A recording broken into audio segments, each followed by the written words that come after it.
Hi, Stephen. Welcome to the podcast. Hi, Chris. It's lovely to be here. Yeah, thank Thank you. you for making the time, and really happy to have you here and being able to have this conversation.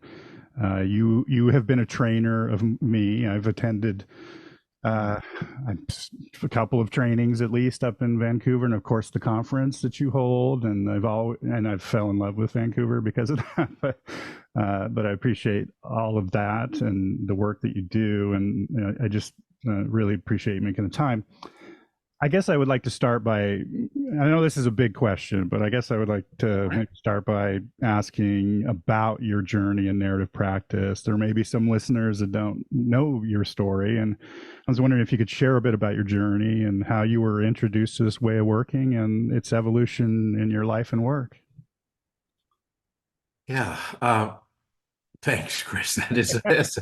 So I'll give you the shortened version because, as you know, I'm Irish and I couldn't be long-winded, but I'll try and give you the shortened version. But before I answer, who is the audience that we're speaking with? Just so Yeah, I can locate it and locate our well, conversation a we little are. bit. I'm fortunate to have an international audience, and I do get a lot of emails from folks that are in training programs, graduate school, et cetera. So a lot of folks that are very interested in these ways of working that don't really get them in the programs that they're at, Yeah. and use this as a resource to kind of support the work that they're trying to do. Okay. Okay. Yeah, I'm very fond of the next generation of narrative therapists. And we could talk about the context of learning that they're attempting to learn and practice in, which I think is probably significantly different to our generation and how I started out. Um, I don't know. I come from a very pro-Irish immigrant family, working class family. And I grew up with the Irish diaspora in this working class neighborhood. And it was quite Catholic, my upbringing. And people said, how did you survive? Are you like a recovered cat? I never think about it that way because my parents and their friends were very much on the end of, if we could say, socialist Catholics. Mm. So they really had a great desire and a great practice of looking after the poor and the dispossessed. And give you examples, my parents began and helped start the first summer camp for inner city youth, very impoverished youth. My father looked and went to what would you call it, a seniors home, Mhm. very large seniors home, and for every Monday for probably 35 years, and he'd bring tobacco and chocolate, and you could smoke back then. And he was a great singer, so he would sing songs, and so we were always connected to a community of help. It was just not our family, but not only our family, but the families that surrounded us. Anyway, so that's a bit of familial background. Um, my older sister Anne has an MSW. The other thing was education. She has an MSW. Then she went to the London School of Economics and got a policy degree. And then she went to medical school. And then she practices. She left. She was um, really involved in women's health, and then didn't like, I think, uh, all it takes to be a practicing family physician. So she moved more into psychiatry and she uses narrative therapy. My little sister, Mary, we call her my little sister, but she doesn't mind that. Her job now is she is the chief people person of Toronto. So he manages 46,000 people. So all of us have this um, propensity to be involved and connected with community and in service, I suppose. I left Toronto, went to Calgary. I was 21 or 22. I became a group therapist in this new facility for um, uh, kids that were youth that were on the verge of either prison or the psychiatric institute. They wanted a group therapist. I raised my hand and I got the job. And so we were in Calgary at the time, and just up the hill was perhaps the mecca for family therapy in the world at that time. It was Carl Tom's program. So we were all trained in Milan style family therapy. I was on the family therapy team. We had one-way screens. All this was completely new to me. I was supervised every day by two psychoanalysts. I was doing transference interpretation groups as well at the same time. Anyway, long story short, I went to UBC to do my master's in social work, fell in love with the mountains and the ocean, was supervised by a fellow by the name of Dr.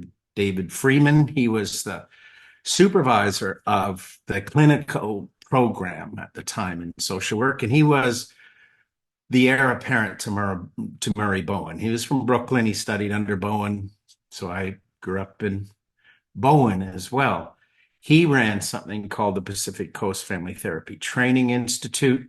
So at the time I was doing my degree in social work. After the second year, I got very close to him. This is a story of people really taking care of me. Mm. And he said, we'd like to give you a scholarship. Would you like to do this in your final year of your MSW? I'll help you write your thesis, blah, blah, blah. And I did. Then he got me the job in a place called Family Services. Now, at the time, all the top therapists, I think this was the same across Canada, they worked in public agencies. And public agencies were incredibly well funded. So I was on this team, this elite team, who all taught at the Pacific Coast Training Institute. They were all like 8, 12 years older. And so we had supervision, we had one-way screens. I just thought this was normal. Hmm. And so I'd come from the tradition of Carl Tom, who was bringing in people like Boscolo and Chikine and Humberto Maturana and all sorts of different people. I came to Vancouver, and David Freeman was doing the same. So we saw everyone. I remember in my MSW program, they asked for a volunteer who could bring forth a family because Salvador Minuchin was coming into town. And I didn't know anything. I put up my hand and then worked with him. And then he wanted to, I don't know why, but he said, can I go out with you tomorrow? And so he took me out for lunch and talked to me all about stroke. So the education was across the board. Everyone was studying family therapy. And I think this was perhaps I got fortunate. I got fortunate because I had an older sister, Anne, who I mentioned, who grew up sort of in the late 60s, early 70s, brought me into that halcyon days of the political culture. Mm-hmm. The same with family therapy. I was on the tail end when family therapy was just this enormously interesting foundation of ideas and practices. So that led me to reading, I don't know, everybody and meeting people and becoming really interested in the field of family therapy. And then a quick story. When I was doing my MSW, I was really missing my friends in Calgary. So I phoned up Carl Tom's clinic and he answered the phone by chance. I said, "Hi, Carl. I don't know if you remember me." He said, "Yeah, of course I remember you." Well, I said, "Yeah, I said, I want to come visit my friends, but I have this thing like I couldn't just go on a holiday. I don't know what it means to go on holiday. You have to do it along with something, still to this day, I think." So he said, "Yeah," he says, "I know that you're really interested in Gregory Bateson," which he turned me on to. And he said, "I'm going to be teaching through the ideas of Umberto Maturana, who I met with Carl. Did you ever read the Maturana's article called The Biology of Language? A long time ago, yeah. Yeah. Yeah. Yeah. I don't know how many times it took you, but it took me, I know, 11 readings to sort of conceptually go. And he said, and I I'm need to read bringing more in, of it, yeah. he would agree with that. But they were fantastic ideas. And he said, I'm bringing in someone who is speaking through the ideas of Gregory Bates. And I said, cool, great. So I went, was with my friends, stayed up way too late, partying and whatever, went to the workshop. I remember and I was reminded afterwards by Michael White. It was Michael White who was, and it was one of the first times he'd been in North America. So I kind of showed up with, a bit rough, with a leather jacket on and motorcycle boots and a Neil Young t-shirt. I remember that. And he made a beeline to me. He always went to sort of address the person most unlikely to be at the workshop. And that was me. And then one thing led to another. He invited me up to watch him work. So there was Carl, and there were two other really eminent people. One was a family therapist, one was a group therapist. And Michael did the Sneaky Poo interview on and Caprices. And I had a pretty good background. I mean, I was really young, but I had a pretty good background back then, or at least I thought I did. And I'd never witnessed anything like this before. I had no idea what he was doing. He was just moving into Foucault at that time. Um, and I don't know, Chris, I don't know. Have you ever had that lightning Hmm. experience where I just thought, I don't know what this guy's doing, but I want to be able to do it. So long story short, I kept in touch with Mike. I went to do my doctorate in uh, America because we didn't have one in Canada at the time in marriage and family therapy. And one thing led to another. I'd kept in touch, and the Dulles Center, tell me if I'm going on too long, No, but the you're, Dulles, no. the Dulles Center had this scholarship they were going to give out, Mm, family therapy training scholarship. But I'd come up from Florida the first time Michael came to Vancouver, mm, and I was there, and I had had a sort of a relationship with them, but not many. But I was probably the person they knew the most.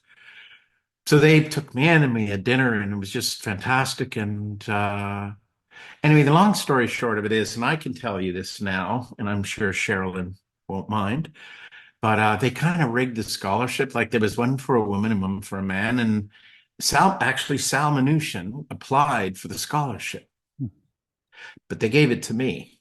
mm, So that was my big deal. Like, well, yeah, Sal Manouchian applied, but I got the scholarship. So I went and I studied with and lived with Michael and Cheryl.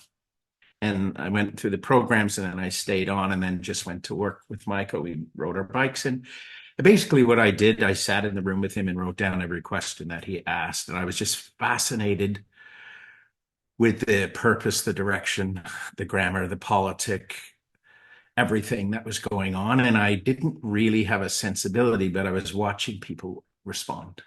mm, So at night we would go out and we'd talk politics because I was learning, self-studying Foucault at the time and post-structuralism. mm, And Cheryl was a great influence in terms of feminist thinking. And then they sent me to the Just Therapy team of Charles Waldegrave in Temalai, Kiwi, Temasisi. I spent 10 days with them, and I got off the plane, I remember, and we went to a housing protest. So this was all making sense to me because even when I was studying family of origin and all the rest of it in Milan, I was very involved in grassroots organizing. So I do the political work at night and then do therapy. And what I was finding with narrative is that I didn't have to separate them. mhm. So the next year, and I went to Nova Southeastern Yeah. University, Yep. and Ron Chennai was I don't know if you know Ron, he started I know the name. I don't know him yeah, he though. started the qualitative report. There was this brilliant set of people there. They were primarily MRI solution focused, and a bit of Mm, social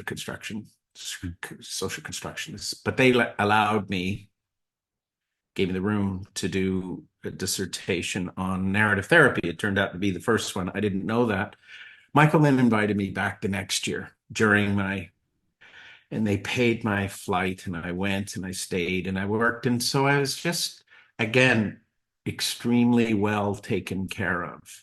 And I worked hard, meaning that he would ask a question, I'd write them all down, and at night I'd annotate the questions mm, and figure out, is this a relative influence question? Is this a unique outcome? Is this a experience of experience? Anyway, so on my last visit there, he and Cheryl I remember it clear as day. We were in this little Italian restaurant. And on the back of the map, they said, "Here's the training program we want you to start." And I said, "Look,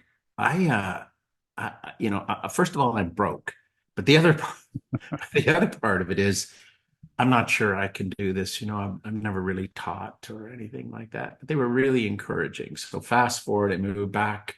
The other thing they said was, "We really encourage you not to work for anyone for 5 years," Mm, which I thought was a brilliant idea. But I'll go back to the idea that I was broke.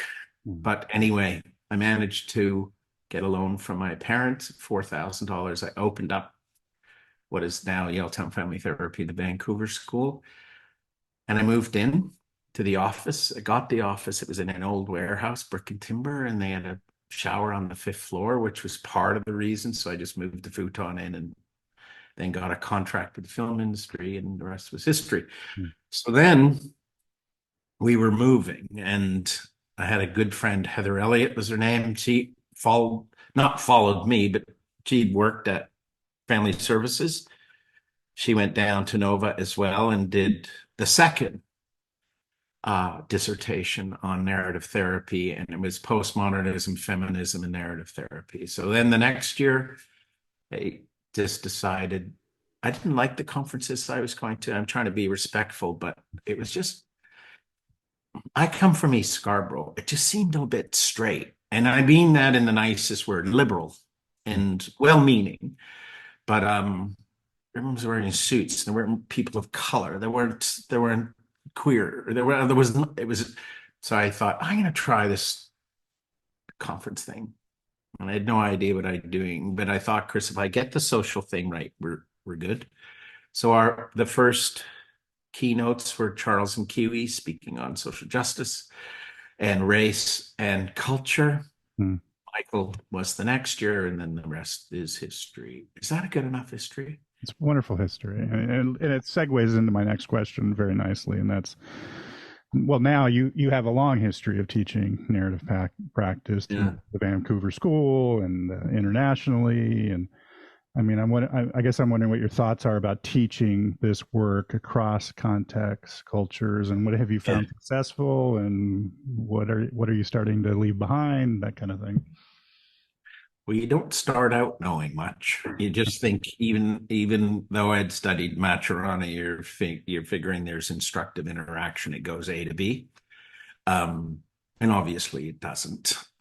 So the more that I was less engaged in the teaching and more engaged with the cultures and the communities I was teaching in, I just slowed it down.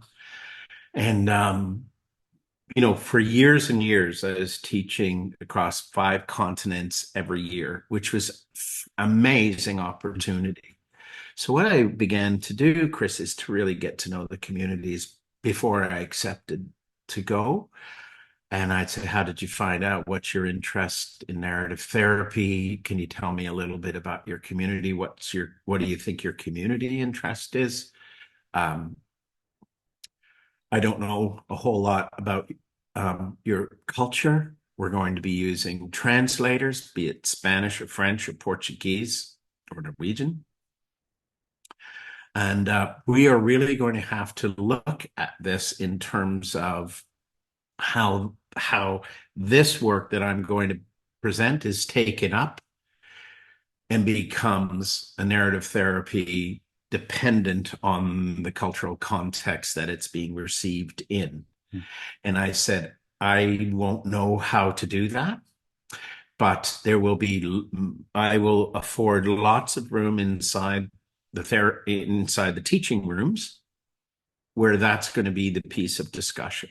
mm, So we can talk about relational externalizing. We can talk about it being moving away from an internal state psychology and locating people into cultural context. But I don't really know what your cultural context is. You're going to have to do this. The other thing was another piece of that was, so this is a slow learning sure. um, that I was learning from these places.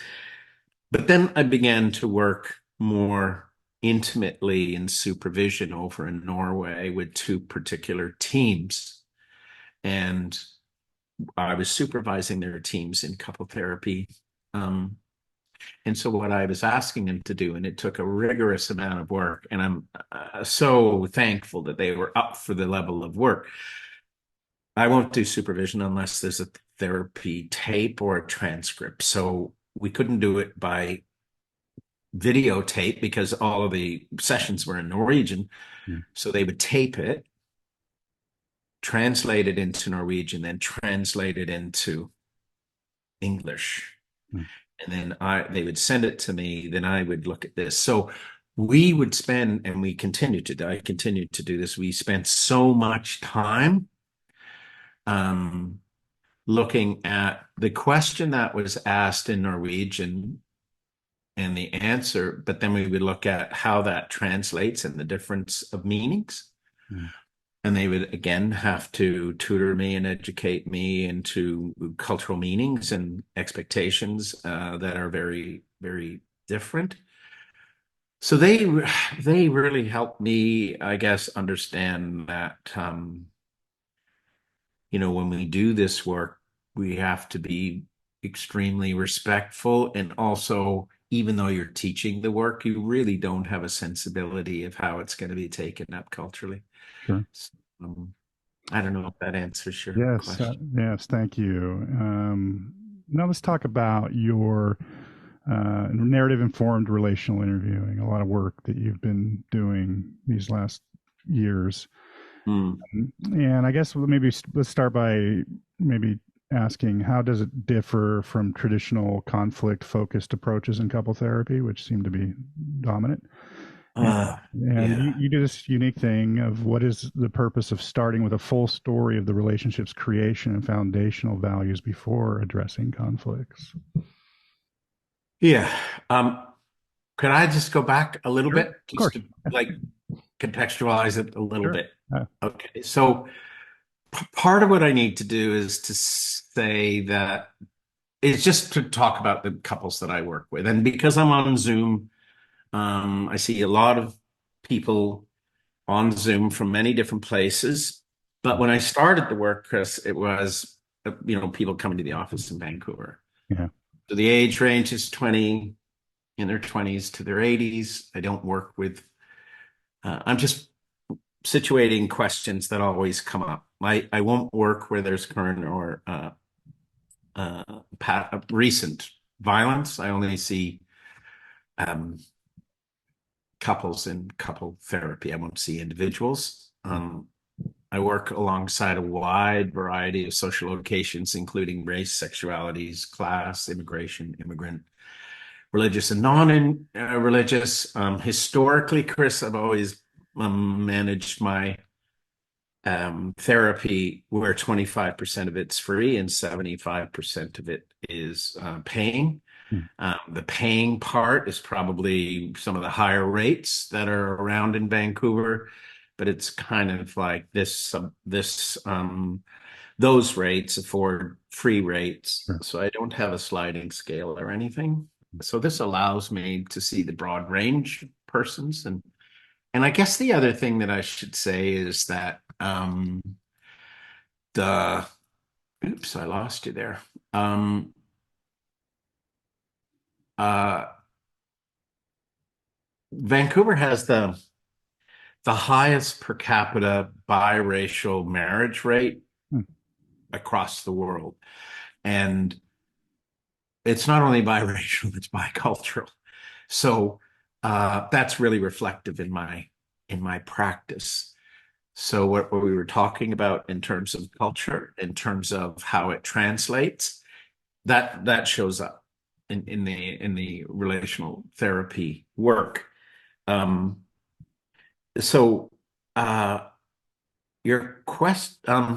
So look, I'll just say it this way. I started off, and the couple therapy that I was doing and had been taught, uh, there was something missing. I could viscerally feel it in my body, and I was getting frustrated with myself. Not, I never get frustrated with the couples. I was thinking, what the hell is going on here? Like something is missing. And so I set out, like this isn't a heroic journey by any stretch of it's a really actually humbling journey. So I just thought, well, I'm going to look at this and then I'm going to create something new. Um, but it didn't quite work out that way. And I was fumbling. And so what I decided to do is look at what I called the ecology of the receiving context I'm receiving couple relationship stories into. So we all have one of these, Chris, the ecology of how we receive stories, right? Not only therapists, but that's who we're talking to. So, this is like looking at the broad range of that symphony of interlocking ideas that are theoretical, they're personal, they're historical, they're political, they're relational. It's like, Foucault has this saying, maybe I'm bastardizing it, it's something like, it doesn't really matter where you stand. It's what you stand for that matters. So that was central. Like, what do I actually stand for here when I'm receiving these highly conflicted stories? So I spent a lot of time doing that. And I think many therapists who are listening, we can be pretty good at that. Like we can sit down with our colleagues and go through an exercise of interviewing ourselves or the other about where we stand. The difficulty for me was this is the second part is so now we've got the ecology of the receiving context. The next part is, well, how do we respond to this story in a coherent, consistent way from where it is we say we stand for? So I just thought, well, I'm a fairly schooled narrative therapist. This will be cool. And it wasn't. And for the first time in so long, I was struggling with the questions that I was creating because one of the tenets I found was okay, one of the starting points is that relationships are relational and they cannot be otherwise. And that means all questions needed to be relational, Mhm. contextual. So that's how it began. And so I take the word, I did what, everybody in supervision does, and struggled, and got excited, but felt humiliated. And anyway, it gradually moved along. And then I began to bring, like sort it out. So one of the things if we come from a place, if people can just for a moment come from a place that relationships are relational, what that means is really moving away from internal state psychology, like in a very serious way. And what does that mean?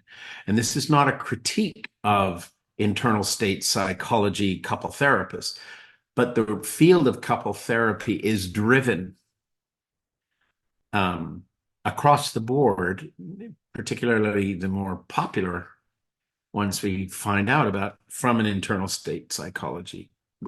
And what that means is, in loose terms, is that couples come in and present their surface behavior of what is wrong. And then through deductive reasoning, we try and finalize and interpret what the meaning of the surface behavior could be: conflict, arguing, affairs, whatever it might be, down to a cause or a truth status. And then we find so that's the etiology of what's going on. And then we find a way to practice going forward. So, but I just began, I mean, this is the narrative training and post-structural training, which you're a very wise post-structuralist. You understand all this. This did not make sense. Mhm. Like, how do we explain? How do we explain um, or give credence to or have compassion with that this is a couple relationship embedded in a cultural context? And that cultural context has a wide series of influences that directly shape the practices of the couple relationship.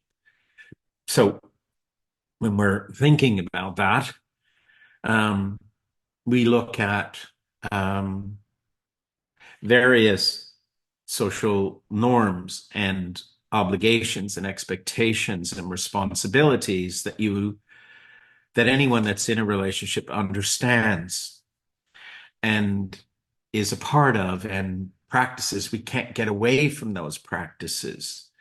Um, and so that begin to shape when we embed the relationship inside a context, the cultural context of norms and objectives, and who's in and who's out, and what constitutes the proper relationship or parent or worker or whatever it might be.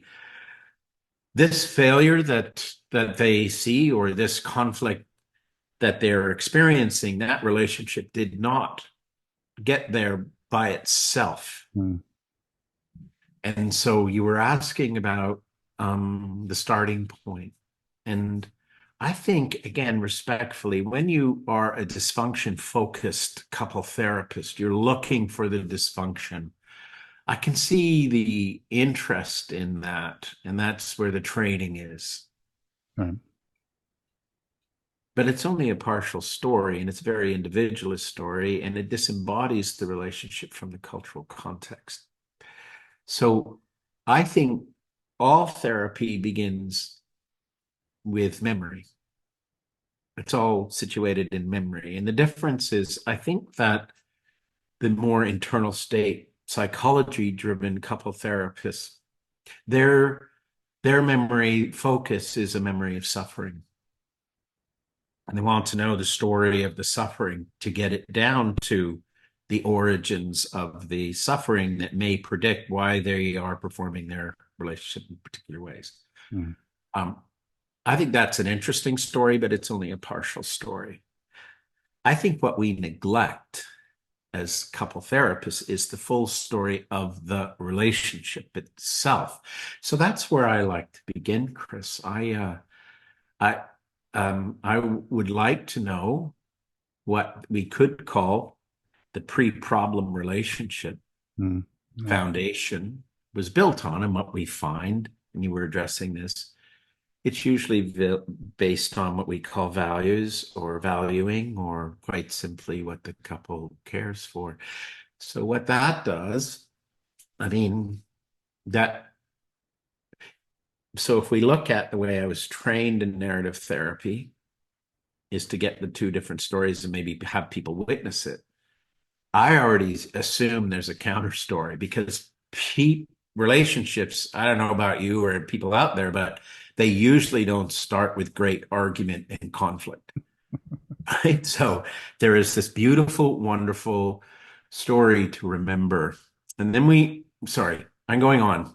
Keep This is going. supposed to be an interview, and I haven't No, let you, keep, I'm being really impolite. I'm sorry. you're doing a great job of answering like three of my questions right now. So keep going. Are you going to jump in at some point? Because I am. I would like your opinion on this a No, little bit. I'm fascinated. I'm following you. So please. Okay, so, well, I don't know how fascinating it is, but so uh, what we began to focus on are a couple things: memory, um, the full story of the relationship, not the partial story, and the idea of values, or valuing, or what the relationship cares for, what they stand in. And so memory, if we look at memory, and memory is also a great part of therapy, right from its origins. But I should mention at this point, since 2016, 2017, on the faculty, like the primary faculty is Rosa Artiega, Faculty of the Vancouver School. no, the Vancouver School for Narrative Therapy. Rosa Elena Artiega from Mexico and Vancouver, Mexico City and Vancouver. Christine Denstedt, who lives up in Whistler in the Rocky Mountains. Best ski hill voted in North America for the last 2 decades. I've skied it. You've seen it? I've skied it. Yeah. Oh, you skied it. Oh, fantastic. Yeah, it's pretty far out, isn't it? I mean, Yeah. it's Wonderful. Yeah. yeah. Who I won't tell you what they're all doing these days, but if we have a chance, I will. Helena Grau Christensen from Copenhagen. Um, Two California people David Nyland and David Nyland from Sacramento, David Marston from your neck of the woods in Los Angeles. And then we have a resident philosopher, and his name is Todd May. And he's just not a regular philosopher. He's just written so many books on a wide variety of topics, 17 and counting, but he also has written on Foucault and Deleuze. And he's painstakingly taken us through ideas and all of our questions. But also he's written a lot about what it means to be human and what do we care about. He's written books on death. And anyway, so he helps us with ideas, say, around memory. Now, I know that what I'm going to say is pretty much common knowledge, but when we're in the therapy room, a memory is not a photograph, right? And so the beautiful piece of memory is that, like when we think about our work, and I think narrative therapy gets mistranslated in some ways or misdirected, we're not going back from this one story, problematic, saturated story, and trying to dismantle that and then finding what the real truth is. I mean, because that participates in internal psycho. We're not swapping one truth from another truth. Right. The other thing is that we're not discovering an alternative story or a counter story. They're not there. It's not as if we start here, Chris, and this is the problem story, and then what that has done is, like, imagine it as a file cabinet, restrain the other stories in a person's life. So we're moving from, when we think about memory, we're moving from discovery to look at memory as landscapes of creativity. Oh, So when we recount or remember a story, they're not remembering the event of love or trust or kindness from the moment it happened. They're actually embodying it and creating the memory differently, co-creating it in a new way, and then hopefully beginning to bring that forward. I'm really appreciating that landscape of creativity because I've been in my work, I've been interested in not so much memory, but going into the future. And I Yeah. like that languaging of lands because the same thing I think applies when you go out into the future too. That there is a landscape of creativity at play, right? Yeah. Well, I think it's hard. Like your work in the future, it would involve imagination, and I don't think that we can evoke imagination without it being some kind of creative Right. act. Mhm. If we language it in that way, Yeah. and So so thank you for that language. Yeah. uh, you can thank Todd May for that, but and the rest of the faculty were. But I think that idea that we're not discovering, we're creating, is a monumental piece. We had a long debate about it as well. We get together um, almost as a social group and talk about this, and Todd was laying this out, and so then we had a debate: was what was Michael White's intention, and we agreed that Michael White, for many many years, including ourselves, may have been misinterpreted. I don't think he was going back and looking at trying to, although he did use Derrida, and Derrida kind of has that idea, but we're not huge fans of Derrida, but that's a whole other story. But it is so how we produce the remembering and the questions that we evoke in relational remembering, they're tricky, or at least I found them tricky to try and create. The other thing that I focus on is I'm less involved in the individuals of the relationship and more involved in the relationship. Mm-hmm. So the easy way to look at this is, for me anyway, is that the whole is far, far more interesting than the individual parts. So I have this idea, And like anything in narrative therapy, you start out relationally externalizing. By the way, I I want us to move away from the word externalizing. Mm, And it was a beautiful, beautiful concept. Absolutely. The person is not the problem. The problem is the problem. A central, simple tenet, but brilliant, but Michael figured out. But I think it might be easier for your audience and everyone else, clients included, that instead of externalizing problems, we relationally contextualize problems, because then we more easily make the post-structural jump to contextualize and say, what is the context, and what is the context of influence, and how does it influence, and what is surrounding us? Um, and I think when it comes to couple therapy, I mean, can we really explain world events? And I say this respectfully through Bowlby's theory of attachment. Like, mm. come on. That's a question. Do you think we like, like I think I'm on record. I know you are. Yeah, that's but Record. anyway, so couples sort of are engaged in the idea that the relationship that they created can't take care of itself. The relationship that they created uh, is thrives and becomes an identity by what they serve. And then what we look at, though, and I think I certainly overlooked it when we go through the remembering piece, and I go through it very slowly of how they met. 70% of or approximately, people I work with met as friends and then went through a rite of passage and it became intimate and sexual. And there's a variety. Um, but each couple is, when asked the questions properly and curiously, have sets of foundational values that were very meaningful. So there's that as the construct, and then there are the practices of those values.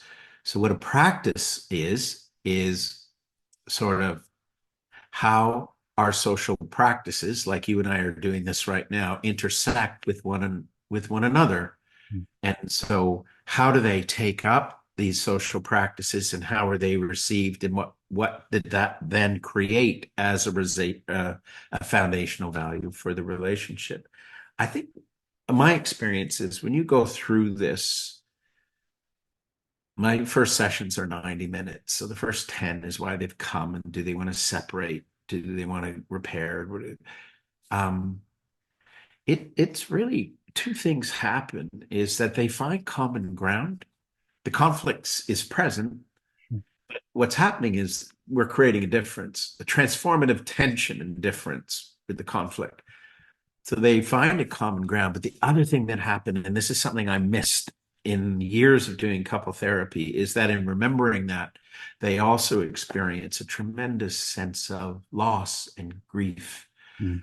of what they once had, but now the conflict has helped them remember to forget or remember to practice. So that's a big piece of the work, is to escalate that tension. Um, I don't know, where are we, Chris? Great. No, you did.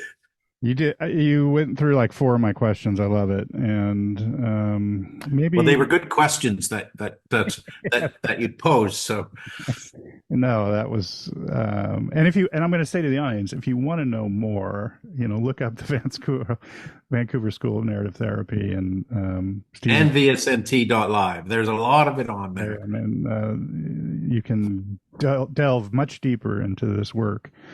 Maybe I'll two more questions for the sake of time. Um, and I'm really interested in because I know you are seeing a lot of different things. So, what do you see emerging in narrative practice these days? What sort of Yeah. futures are you excited about? Yeah. Oh gosh, that's it. You asked me these big questions, and now it's like, okay, and they're beautiful questions. So maybe we can visit again at some later date. I hope But so. um, I feel that the, that the people that I work alongside, and they teach and supervise a lot of people, they've made just a dramatic turn into relational questions and relation and like viewing the relational and the contextual, the cultural and the political. Now I know that narrative therapy, that's its traditions, but I feel that we are interviewing relationships more. We are considering relationships more. So Alina's work is asking these relational questions. I interview the relationship by itself. If I was to interview the relationship about this act of kindness, do you believe that it grew the relationship up or down? I also write letters directly to the relationship, but we won't get into that. And so we are moving further and further away from the concept of the individual. Of course, there's an individual. Um, and at the same time, we are paying more attention, I suppose, or attention. I believe narrative therapy always did, but there's a number of people that, like Rosa Artiega, works specifically in gender violence, who I think does the best gender violence work in the world.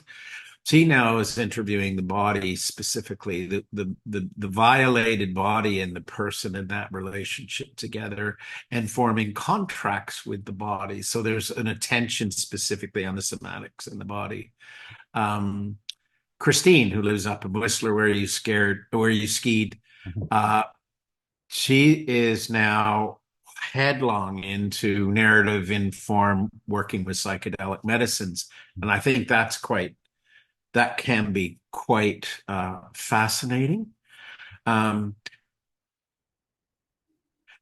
as the world around us demands more and more of individual wellness and what do you call that? Uh, More of a focus on the self, Mm-hmm. and within the neoliberal context. I think it's important, and I think we're doing this, is we're having more of a crafted, easy to see, common sense therapy that looks at the context. And I think in some ways we are being less polite about it, because in some ways, this idea of the internal state psychology's individual, Chris, has got to pass. And this is at a time when we're critiquing, and rightly so, all forms of colonization. Mm-hmm. And I feel that internal state um, psychology is one of the last bastions of severe, undiscussed, not discussed colonization that's happening. And maybe that's something we should draw our attention to. And I know that we are. I guess the other part of it, Chris, is that we're really, really interested in the next generation.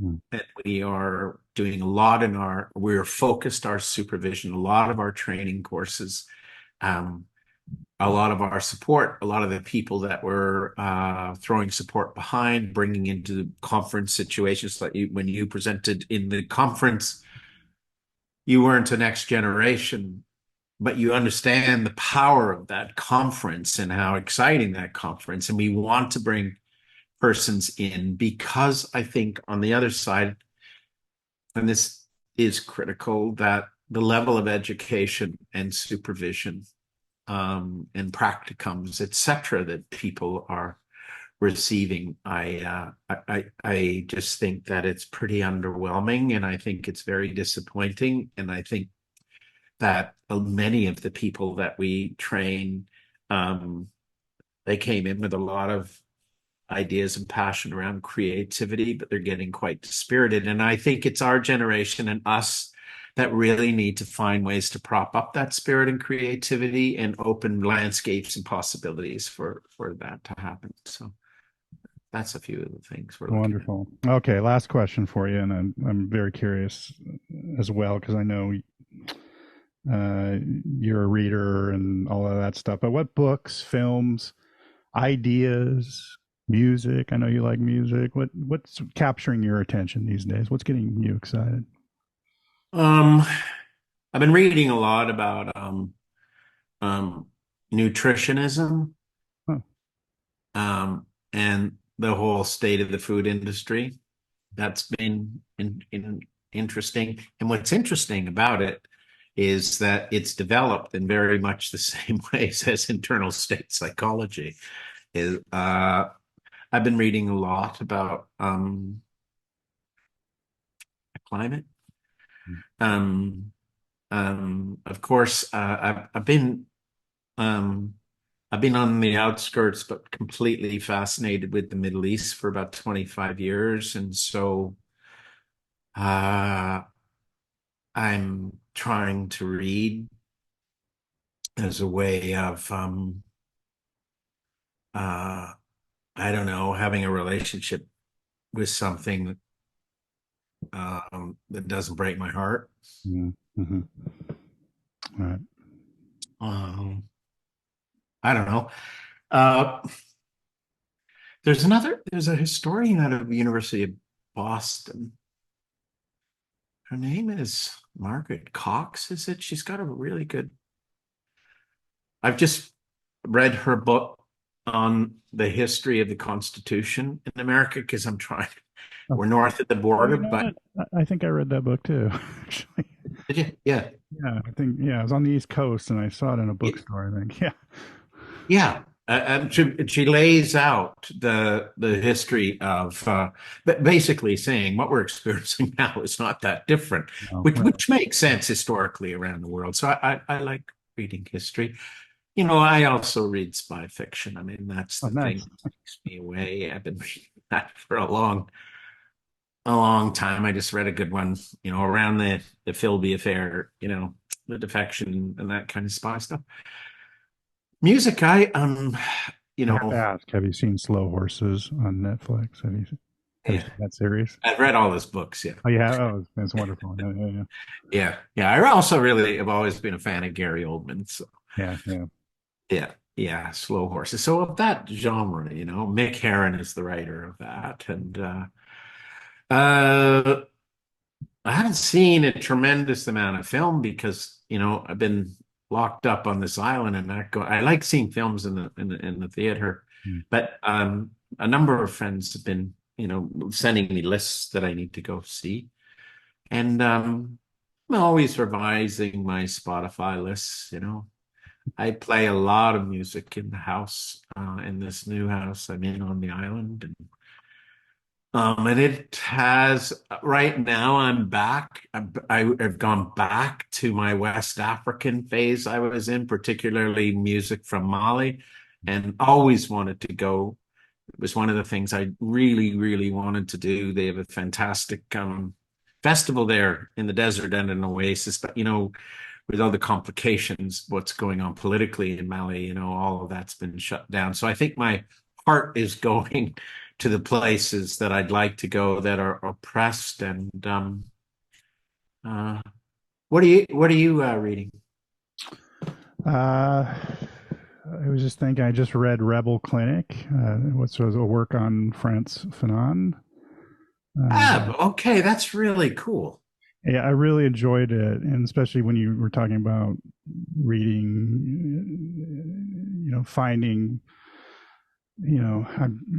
about the Middle East, and this is France and Algeria, but a lot of it is very, Yeah. can play out very complex and nuanced descriptions of what is happening now, and so Absolutely, it is. Well, I think that Fanon preceded Foucault, actually, and he's not given enough credit, yeah, meaning yeah, that, yeah. he said this is not mental health. This is a cultural concern and a cultural crisis. He came out doing that in the 1950s, and Makungo Akinyela, I know you know the name from narrative circles. Mhm. He actually, I was invited to go. He went to Martinique this summer and visited a lot of Fanon's haunts.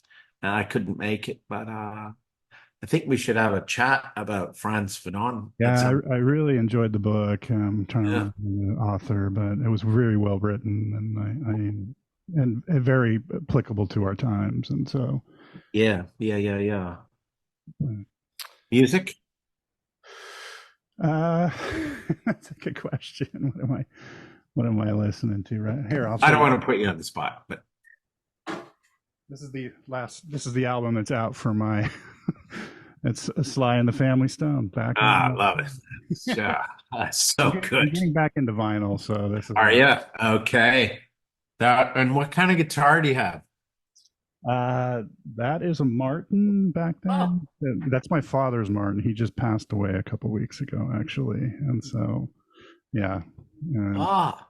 Well, I'm sorry for the passing. And I have another Martin over there. That's yeah, mine. I have a Martin right there. Yeah. Okay. Yeah. You want to see it? Yeah. Yeah. There it is. Oh, it is. Okay. Oh, Wait. Yeah.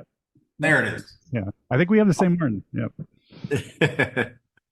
Anyway, well, listen, Wait, thank you. one more question. Oh, yeah. If people want to find you, find the information about the school, what you're up Vancouver to. School for Narrative Therapy.com.